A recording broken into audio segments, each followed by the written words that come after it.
So, where are we now? Queer tango emerged out of the feminist and gay liberation movements late last century to challenge the normal man, woman, leader, follower assumptions about the makeup of couples and provide safe spaces for LGBTQ people to dance with the partners of their choice. Same-sex couples are a hallmark of queer tango. Taken as a whole, it seems to replicate, confirm and extend on the dance floor social and political changes in wider society. Queer tango, unlike mainstream tango, is deliberately political. How have our historical queer tango cities fared? If queer tango started chiefly in Europe, it was in Buenos Aires at the beginning of this century where activist Mariano do Campo joined queer tango practice up with queer theory, which had been emerging over 30 years or so in the English-speaking world. Controversially, rather than developing a Spanish equivalent, she acknowledged these roots by adopting the Anglophone term tango queer.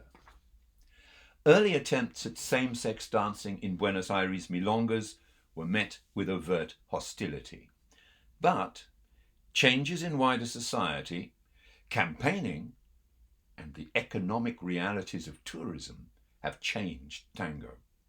Tourists come for authentic, traditional tango, but LGBTQ tourists who, with fewer dependents, higher disposable incomes, and the freedom to travel outside the school holidays, were especially courted. Buenos Aires marketed itself as an LGBTQ-friendly destination. La Marchal, run by Augusto Balizzano, and later Tango Queer, run by Do Campo herself, were the favoured destinations for queer tango dancers. Mainstream milongas now welcome same-sex dancers. Ka-ching! Indeed. La Marchal and Tango Queer have faltered somewhat, but a loyal international clientele come each year to an international queer tango festival. No account of queer tango in Buenos Aires would be complete without noting the amazing achievements of my personal hero, Edgardo Fernandez Sesma. Anyone can have good ideas when it comes to finding political uses for queer tango, but it takes a particular type of tenacity to see them through over many years. Some of his enterprises arise out of queer tango's habitual areas of concern, such as his flash mobs on the streets of Buenos Aires, where queer tango couples suddenly appear, each dancer with the name of a country on their backs, where LGBTQ people are persecuted, tortured, or murdered. Others look beyond sex and sexuality to support the vulnerable. In the adverse economic climate, many adultos mayores, pensioners in UK English, risk being abandoned, neglected, or mistreated by families and by social services alike.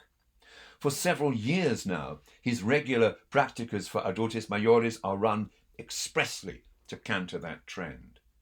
They are impressive, rather moving affairs, and incredibly popular.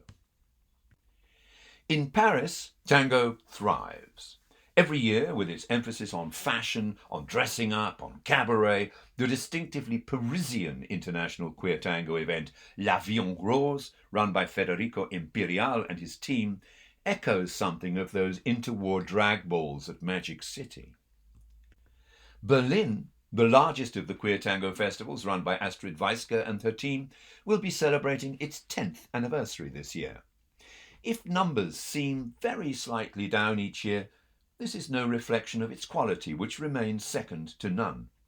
More a function of an annual calendar of international queer tango festivals, which has grown from 3 or 4 to 37.